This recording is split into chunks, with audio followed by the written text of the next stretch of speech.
धीरे धीरे रे मना, धीरे सब कुछ होए। माली सींचे सौ घड़ा, ऋतु आए फल होए। अर्थात हमें कोई भी काम को हड़बड़ी में नहीं करनी चाहिए। हमें धीरे धीरे अपने काम को करनी चाहिए, उतावला नहीं दिखाना चाहिए। अगर हम बहुत उतावले होते हैं तो हमारा बना बनाया काम भी बिगड़ सकता है। कहा गया है हड़बड़ी में गड़बड़ी होती है। हर काम का एक निश्चित समय होता है जिसमें हमारा काम सिर्फ कर्म करना है और धीरज रखते हुए उसके पूरा होने का इंतज़ार करना है। फल निश्चित ही अच्छा मिलेगा।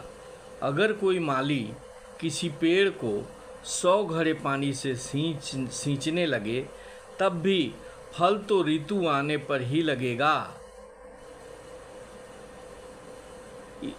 कबीरदास ने इस दोहे में यह कहने का प्रयास किया है कि हर चीज़ का एक सही समय होता है, उस चीज़ को उसी समय पर करना चाहिए।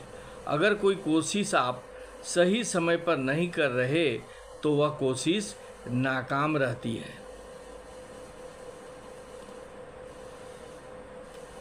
आज के जेनरेशन को कबीरदास की इस दोहे को समझना जरूरी है, क्योंकि आज लोगों में धैर्य न के बराबर होता जा रहा है।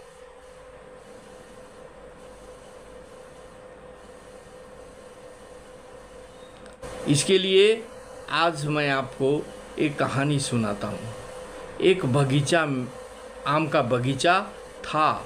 इस बगीचे में बहुत सारे बंदर रहते थे। जब बंदरों को भूख लगती और वह बगीचे का आम तोड़ते तो बगीचे वालों बंदरों को पत्थर से मारते थे। बेचारे बंदरों के हाथ आम तो एक आधा ही आता, पत्थर ज़्यादा पड़ जाते थे। एक दिन बंदर की मीटिंग होती है और सरदार निर्णय लेता है कि रोज़ रोज़ की मार खाने से तो अच्छा है कि हम अपना एक अलग बगीचा बना लें और उसके फल खा सके बिना मार खाए। सभी को बंदरों के सरदार का यह सुझाव अच्छा लगा। सभी ने इनका सहयोग किया। सभी उसके बात को पसंद किया कि अब अपना बगीचा बनाकर ही रहेंगे। बंदरों ने मिलकर आम की गुठलियों को इकट्ठा किया और ज़मीन को खोदकर बो दिया। बंदरों ने बहुत सारी गुठलियाँ की बुआई कर दी थी। सभी बड़े खुश थे कि अब हमारा बगीचा होगा। लेकिन यह क्या कुछ ही घंटे गुजरे थे कि बंदरों ने ज़मीन खोदकर गुठलियाँ बाहर निकाल लीं ताकि यह देख सकें कि गुठलियों से पेड़ निकला या नहीं। देखते ही देखते सारा बाग उजड़ गया। दूर से यह सब देख रहे बाग के मालिक ने अपनी सहचरों से कहा, कर्मों का इच्छानुसार यदि फल प्राप्त करना हो तो प्रयत्न के अतिरिक्त धैर्य की भी बहुत ही आवश्यकता होती है। अतः हमें बुद्धि का सही इस्तेमाल करके अपने कर्म करते रहने चाहिए।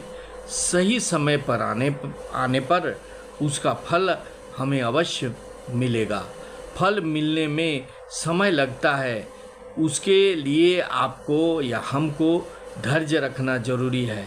धैर्य आपको एक प्रबल व्यक्ति बनाता है, जो आपके व्यक्तित्व को एक नई ऊंचाई देता है। वैसे तो इंसान का जीवन कभी एक सा नहीं रहता, उसमें उतार चढ़ाव बना रहता है। सुख और दुख उसके जीवन में आते जाते रहते हैं।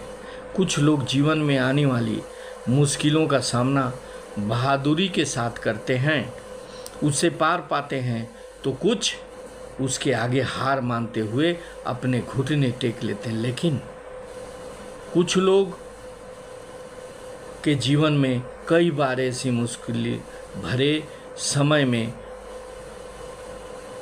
कोई ऐसा व्यक्ति आता है जो उसे उबरने का सही रास्ता दिखलाता है। जीवन के कठिन समय में ऐसे लोग किसी बड़े वरदान के समान होते हैं, खास तौर पर तब जब आप दिशाहीन होकर गलत राह पर निकल गए हों या फिर चुनौतियों से मुकाबला करके थक हार गए हों। ऐसे में मौके पर हौसला देने वाले दो वचन ही आपको तारने के लिए काफ़ी हैं।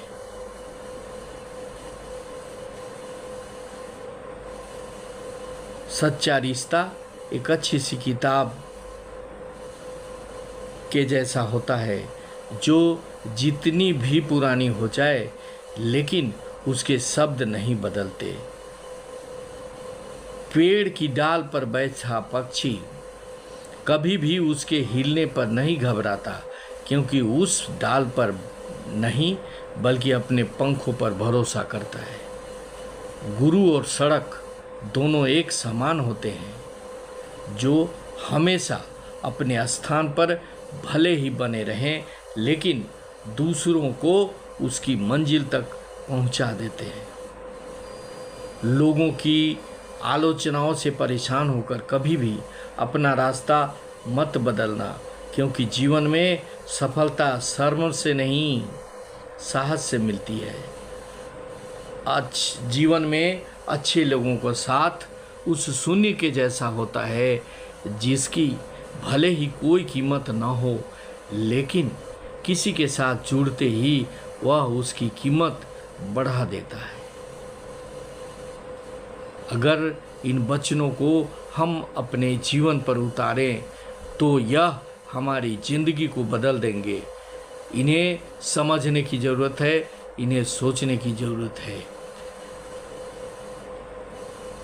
हमको अच्छे लोगों से दोस्ती करने की ज़रूरत है, उनके संपर्क में आने की ज़रूरत है, जो हमें अच्छा बना देंगे, ऊंचे तक पहुंचा देंगे।